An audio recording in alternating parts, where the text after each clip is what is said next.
एक बार दो भाई आराम से टहल रहे थे कि टहलते टहलते वह दूर एक जंगल में भटक गए। पर वो अभी भी इसी बात पर चर्चा कर रहे थे कि भगवान का सबसे बड़ा भक्त कौन है। एक भाई बोल रहा था नारायण जी और दूसरा बोल रहा था पिताजी। दोनों की इसी बात पर बहस चल रही थी कि कौन भगवान का सही मायने में भक्त है। अब उन्होंने फैसला लिया कि चलो हम घर जाकर अपनी दादी से इस बारे में पूछेंगे। अब उन्होंने जैसे ही घर जाने के लिए कदम बढ़ाया तो उन्होंने देखा कि उनके चारों ओर तो घना जंगल है। वो दोनों डर गए और कुछ अंधेरा भी हो चुका था। अब वह वापस जाने की योजना बनाने लगे, पर कोई भी योजना काम नहीं कर रही थी। अब वह कुछ कदम ही चले थे कि उन्हें एक भिखारी दिखाई दिया जो सुबह से लेकर शाम तक गांव में भिक्षा मांगता था और रात को जंगल में रहता था। उन्होंने सोचा कि जब यह सुबह भिक्षा मांगने के लिए जाएगा तब हम भी इसके पीछे पीछे चल पड़ेंगे और अपने घर पहुंच जाएंगे। पर तभी वहां पर कुछ लुटेरे आ गए और उन्हें पता लगा कि ये लुटेरे उस भिखारी को मारने के लिए आए हैं, क्योंकि वह भिखारी दिन भर गांव में भिक्षा मांगता और इस चक्कर में गांव के लोग सो नहीं पाते और उन लोगों को चोरी करने का मौका नहीं मिल पाता। ये सारी बातें दोनों भाई सुन लेते हैं और किसी तरह उस भिखारी को बता देते हैं और वह भिखारी उन दोनों बच्चों को लेकर तुरंत गांव की तरफ भाग जाता है और वह सारे लोग गांव में पहुंच जाते हैं। तब उसके माता पिता जो चिंता में उनको ढूंढ रहे होते हैं, अपने बच्चों को पाकर बहुत खुश होते हैं और वो किसान दोनों हाथ जोड़कर भगवान का शुक्र करते हुए कहता है, हे भगवान, अगर आपने आज जंगल में चोर ना भेजे होते तो पता नहीं मेरे बच्चों की और मेरी रात कैसे कट पाती। आपका उन दोनों के लिए बहुत बहुत धन्यवाद और आपने मुझे मेरे बच्चों से मिलवाया और मुझे रात भर इस चिंता से बचाने के लिए आपको कोटि कोटि नमन करता हूँ।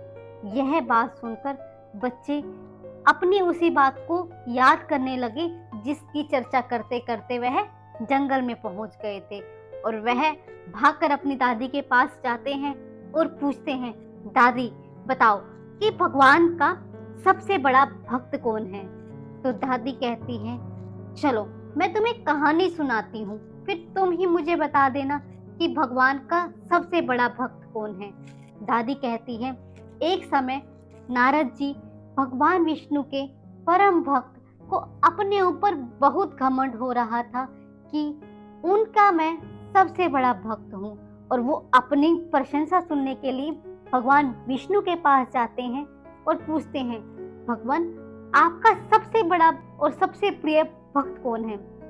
तब विष्णु भगवान जी बोलते हैं, नारद जी ये देखो, मेरा सबसे बड़ा भक्त वो किसान है जो खेतों में पानी दे रहा है।